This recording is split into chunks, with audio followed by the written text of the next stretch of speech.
What's up YouTube? Welcome to Cars, Cost, and Technology. Today I'm going to be reviewing a 2018 Camaro ZL1, courtesy of Bradshaw Chevrolet in Greer, South Carolina. Now this dealership is special to me because this is actually where I get my personal Corvette serviced, as well as where I'll be purchasing my next Corvette from. I came across this dealership after having a bad experience elsewhere, and I have to say, after how well they've treated me, I have absolutely no reservations about recommending them to you guys. Definitely check them out if you're in the market for a new GM vehicle. I'll have all their information listed in the description below. Let's go ahead and jump in this review with a good old key comparison. I've got my 2016 Corvette Stingray key here, along with the ZL1 key. You can see on the back, obviously Corvette uses their logo rather than the traditional Chevy bow tie.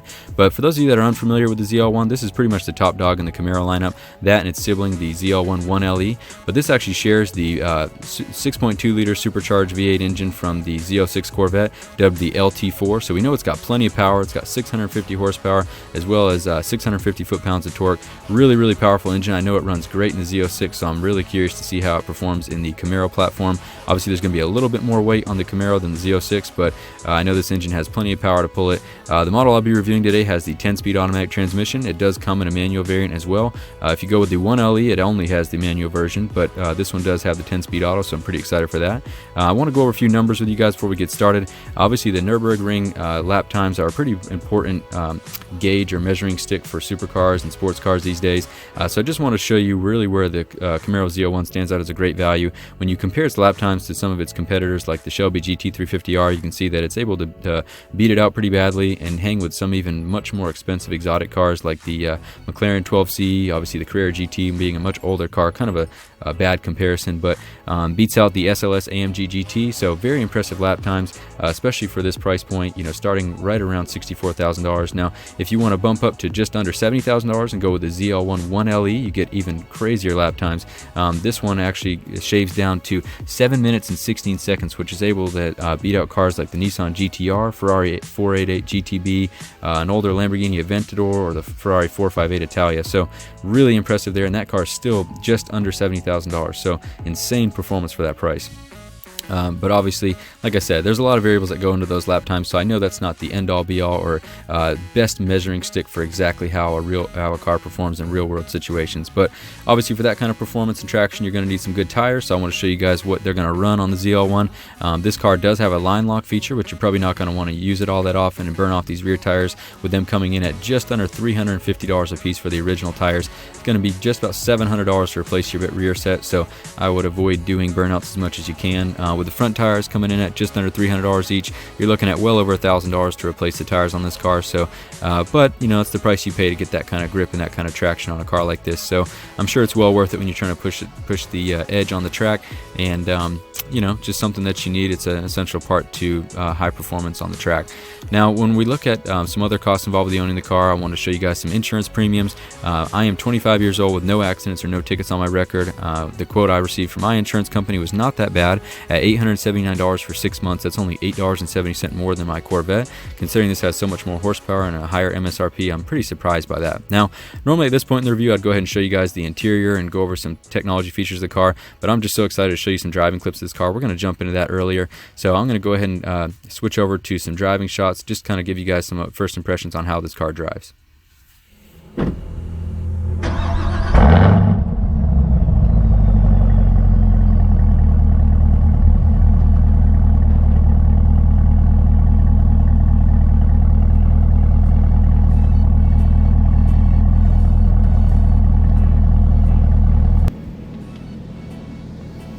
So right away you start to get a sense for just how wide this car is and how stiff the suspension and steering is. It's definitely much more comparable to a Z06 Corvette than it is my base model Stingray. Obviously my car having 15,000 miles on it, it's naturally going to be a little bit looser than something like this with it being a brand new car, but you can just feel how tight and stiff everything is in this car. Very nice driving feel. It sits up, the seating position is much higher than in a Corvette, so that's something I had to get used to at first, but overall the car rides really nicely. It's pretty incredible to me, you know, going back to the track times, that, you know, a car like this with all these features in the interior, which we're going to go over more in depth at the end of this video, it has all these extra, you know, creature comforts in the interior and all the features that you could want, but it still has such a high level of track performance, where you've seen some of these other model cars that are actually stripping away basic things like radios and power seats, and in the sake of weight savings. Now, I understand weight savings, but if you're going to be driving this car more often than just on track days, it's really nice to have all those extra features there and all the extra comforts, and still get that performance. I think in this day and age, it's very hard to justify having such limited features on a car that you're spending so much money on, unless if it's one of many in your garage that you're not going to be driving very often. But this has way more features than the stripped out, say, GT350R or the old Camaro Z28, that they would try to remove some of the features like air conditioning or radio or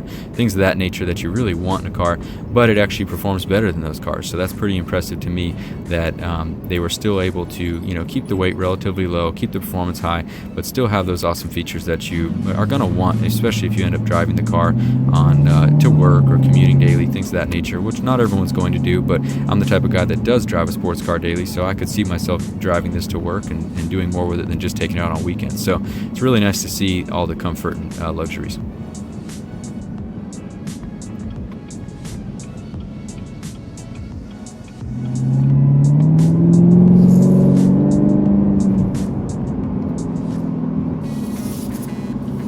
Now, believe it or not, neither the Camaro ZL1 nor the ZL1 1LE have the option of getting carbon ceramic brake rotors, which is normally a track car favorite, but the Camaro chief engineer has stated that the current Brembo system, even on steel rotors, because of how large they are, it would be very difficult to overheat them, even in really extreme situations.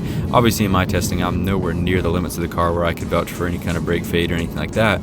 But I will say the Brembo 6-piston calipers up front, 4-piston in the rear with steel rotors, they bite really hard. Braking was really impressive. So I would say that even without carbon ceramic rotors, that this would be really good at stopping on the track. I know on regular street conditions, it was extremely impressive how quickly the car could stop. But I'm going to go ahead and change it over into the paddle shift mode so we can get an idea of how quickly this 10-speed automatic shifts when it comes to using the paddles, see how it compares to the 8-speed automatic in my Corvette.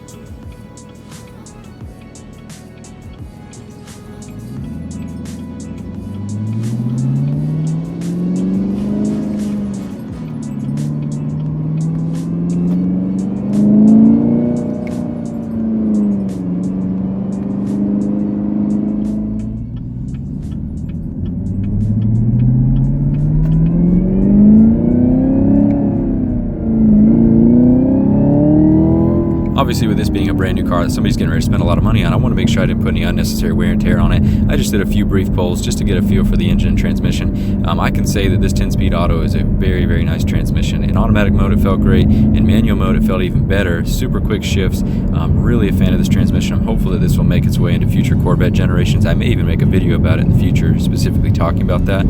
But very nice transmission. Let's take a little bit to just listen to that supercharger whine now.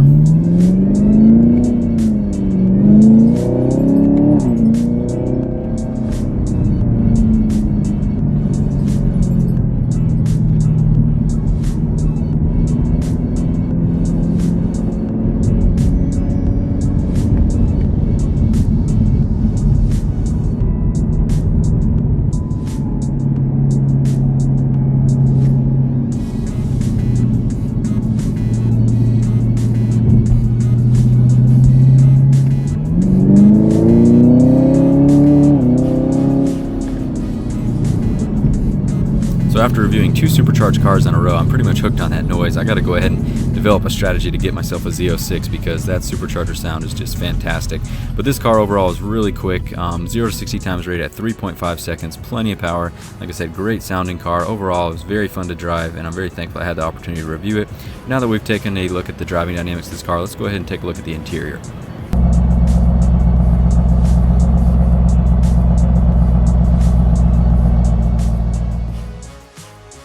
So like I mentioned while driving earlier, the interior of this car is really impressive, especially considering it's supposed to be a track-oriented car. It's got the custom Recaro seats in there with the suede microfiber inserts. They feel really good. They hold you in place well, and I love the red accents. Very nice seats. I think for my next Corvette, I'll definitely be going with the competition seats just to get that upgraded look and feel. But the rest of the interior is really nice as well. Like I mentioned, you don't have to give up your AC, your radio, backup camera, heated and cooled seats, things of that nature, just to go with a track-focused car, even if you go with the 1LE variant. So So that's really nice that you can still get this kind of performance without giving up all those kind of comfort features. But let's go ahead and take a look at the infotainment system. Obviously, with this being a Chevrolet infotainment system, a lot of you Corvette guys are going to see a lot of familiar features in here, but I wanted to show you the kind of the twist that Chevrolet has put on it in the Camaro. You've got the teen driver information system, where you can actually view things like how fast the car was driven, how far the car was driven, how many accelerations or hard brakings were done, things like that. If you were lending your car to, say, your child or a friend, this Camaro is equipped with the performance data recorder, so that's really awesome. That is a optional feature in here, and I've talked about that in some of my other videos. I'd like to have this feature not only for the just the overlays that you can add to your footage of you driving, but also for the valet mode, where you can track how fast your car is being driven, or what's being done to your car while it's being driven by a valet. So really cool feature there. Definitely a big fan of the performance data recorder. I think that's a worthwhile feature. And outside of that, you've got some other cool features in here. One of my favorites is going to be the interior lighting. So you'll notice right around the infotainment system this red band. You can actually customize that, and there's so many different settings. I don't know that there necessarily needs to be as many as there are, but I think it's a welcome addition to the interior, and I would like to have something like this in one of my future Corvettes. Like I said, to be able to change the lighting there, it just kind of gives you a cool vibe to the interior, makes it look very futuristic, and it might be kind of gimmicky, but once you're actually sitting in it, you'd be surprised how cool it is and how much it can change the mood in there. There's actually an option where you can link it to the drive mode, so depending on whether you're in sport, track, things of that nature, you can actually adjust the lighting to kind of give a different feel. During the day, it's not going to have much of an impact, but at night, I think that this would look really cool, and it's an awesome feature. I think that it makes the car look that much more premium, and it actually not only is on the infotainment system, but it also wraps around to the doors, and it's also in the cup holders as well. So it's a pretty cool effect throughout the car when you change those, and you're able to actually customize it really to your liking. I'm actually surprised at how many different options they built into it to customize. You can even go as far as setting it to on a like a strobe or a show feature, where it just alternates automatically by itself to different colors, which is a pretty cool feature that you could definitely turn on for a passenger who's never ridden the car before, and I think that they would definitely get a kick out of that. So really a fan of that system. I'd like to see that in more Chevrolet or GM vehicles in the future. I think it's a really cool effect and definitely adds a nice touch to the car.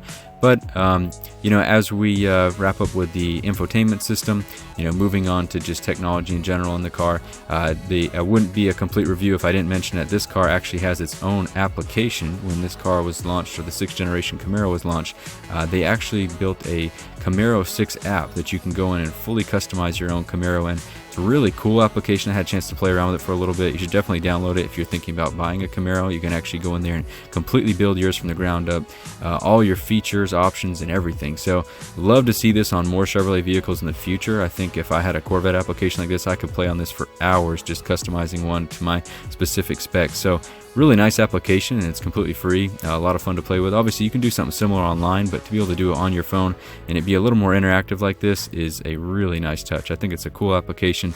Glad to see that they're being innovative like that and pushing the envelope. But that's pretty much it for this review, guys. I just want to say thanks again to Bradshaw Chevrolet in Greer, South Carolina. Check them out at the information in the description. But let me know what you thought of this review, guys, and let me know what vehicles you'd like to see next. Thanks again for watching. Have a great day.